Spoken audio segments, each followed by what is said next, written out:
Welcome back to From Fear to Fun, the podcast where we explore how to transform medical encounters with children from moments of fear into opportunities for fun, with connection, confidence, and cooperation. I'm so glad that you are here.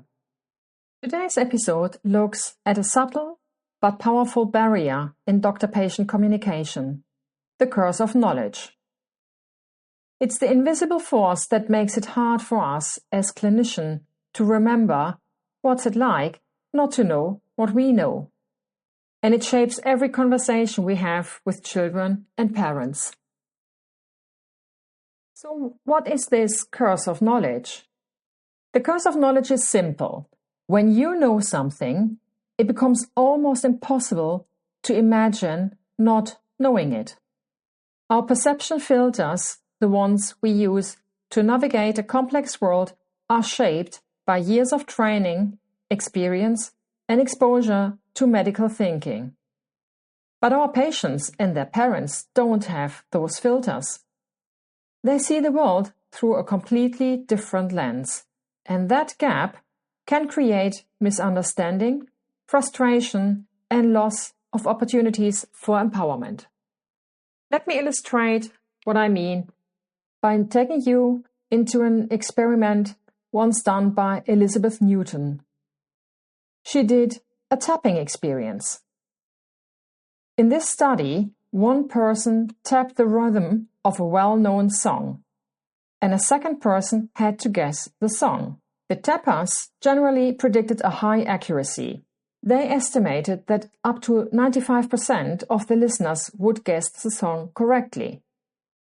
In reality, listeners guessed correctly only 2.5% of the time. Why? Because for the tapper, while they tap the rhythm, they hear the melody in their mind. The listeners can only hear the rhythm.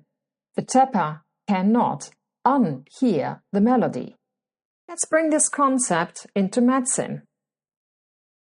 In medicine, the curse of knowledge shows up everywhere. We know the mechanisms, we know interactions, we know the patterns. We know anatomy, physiology, or pathophysiology. But our pediatric patients and their parents do not.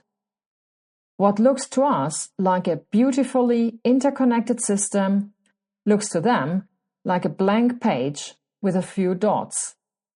We tap the song, but they cannot hear the melody. And when we fail to adjust our communication, misunderstanding arises on both sides.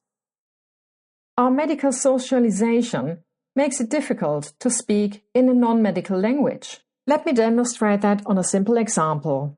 You and a colleague cooperate to create a new patient information leaflet. He insists on the word endoscope. You suggest tube. To medical ears, tube sounds too basic. To a child, endoscope is meaningless. We forget that in the mental image we have, the sleek instrument, the light, the camera, does not exist in the child's mind. The curse of knowledge blinds us to this gap. When we are faced with a knowledge imbalance, we often fall back on authority. We explain, we instruct. We hope they follow because the doctor said so. And yes, this gives us a sense of status.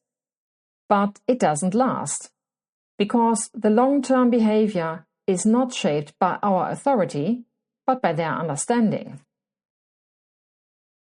Even if we spend 30 minutes explaining a treatment plan, we are competing with the patient's inner voice, the one that whispers to them for hours, days, and weeks.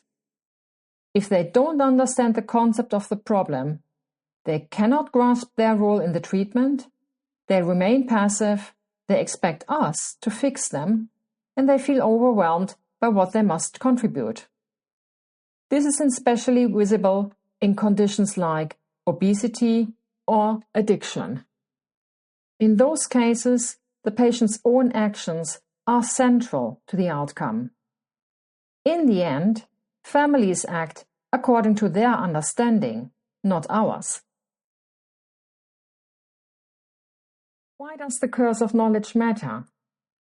If we cannot see the world from their standpoint, we cannot give them the information in a way they can use. And if they cannot use the information, they cannot become partners in their own care. The curse of knowledge is not a flaw, it's a human limitation. But once we recognize it, we can work around it. In a nutshell, the curse of knowledge means we forget what others don't know. It blinds us to the patient's perspective. It leads us to tap the song's rhythm without realizing that they can't hear the melody. It pushes us towards authority instead of partnership. It undermines long-term adherence and patient's empowerment. Recognizing it is the first step towards clearer, kinder, more effective communication.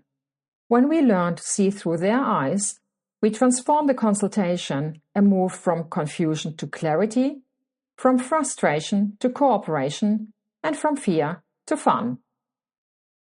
Thanks for joining me on this episode From Fear to Fun. In our next episode, we turn from listening to observing and take a look at the silent language in the room, the non-verbal communication. Until then, keep noticing, keep wondering, and keep moving from fear to fun.